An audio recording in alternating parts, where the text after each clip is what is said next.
à l'aise. Mais pour revenir au lobbying, en fait, ce que j'ai vécu à Bruxelles, il paraît que c'est normal. Donc il y a 3000 policy managers et 30 000 lobbyistes. Alors, tous les quarts d'heure, ils frappaient à ma porte.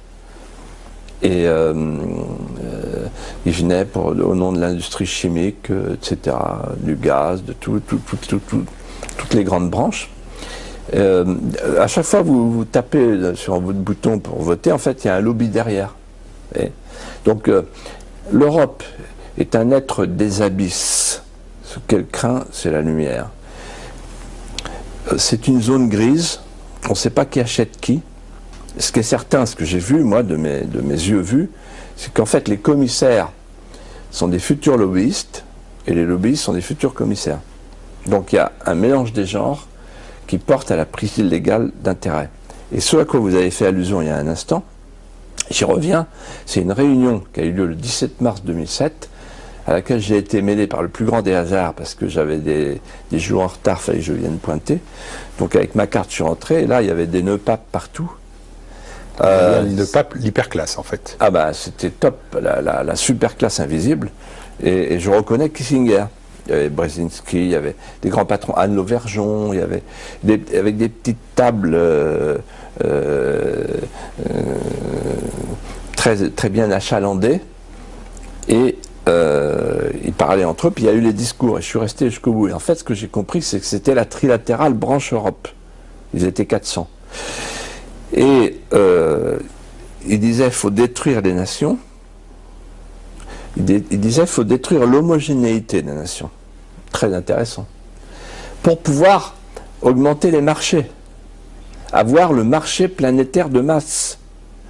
Et c'est eux qui ont inventé le mot gouvernance mondiale. Ils parlaient du réchauffement climatique. Il disait que dans les écoles, au lieu de dire aux enfants « sauvez votre pays, sauvez votre région, sauvez l'arbre qui est en face de chez vous », non, sauvez la planète, c'est là. Et il parlait de la nécessité de réunir dans le même combat les deux libéralismes, le libéralisme économique, en faisant sauter les frontières, et le libéralisme sociétal. Ils ont le droit de discuter entre eux, ce sont des chefs d'entreprise, ou discuter aussi avec des chefs d'entreprise, ils l'ont fait au Parlement européen, et pas forcément un complot. Absolument, c'est pas forcément un complot, ils n'ont pas besoin de comploter, ils ont le pouvoir. Ce que m'a dit un jour François Fillon, je lui ai dit, mais pourquoi tu vas au groupe Bilderberg? Parce qu'il est rentré, il a été agréé par le groupe Bilderberg, de même que son ami Alain Juppé l'année d'après. C'est quoi? Dans l'évangile, on dit, faut pas mettre la lumière sous le boisseau. Ça vaut pour la franc-maçonnerie aussi. Pourquoi ils se cachent, ces gens-là? Pourquoi ils se cachent? Il vous a répondu quoi? Et il m'a répondu, incroyable la réponse, il m'a dit, que veux-tu, c'est eux qui nous gouvernent. Voilà. Donc en fait, le groupe Bilderberg, la trilatérale, ça existe. Alors, la différence entre moi et beaucoup d'autres, c'est beaucoup de gens disent, ah, c'est le complot, la conspiration mondiale. Non, mais non, ils ont le pouvoir. Ils ont le pouvoir. Et là, il parlait de quoi? Donc, c'est pas une conversation, là. Il disait, voilà les objectifs. Et parmi les objectifs, ce jour-là, en 2007, il y avait le fameux traité transatlantique. Et ce traité transatlantique qui se prépare, c'est un traité qui va installer un tribunal arbitral privé permettant aux entreprises multinationales, nationales, de traîner les États, de faire condamner les puissances publiques. C'est un traité dans lequel, par exemple, les appellations contrôlées, les appellations protégées disparaîtront. Et on nous imposera le poulet, le javel, etc. Donc en fait, c'est un traité qui va faire découvrir ce qu'est le fameux rêve européen.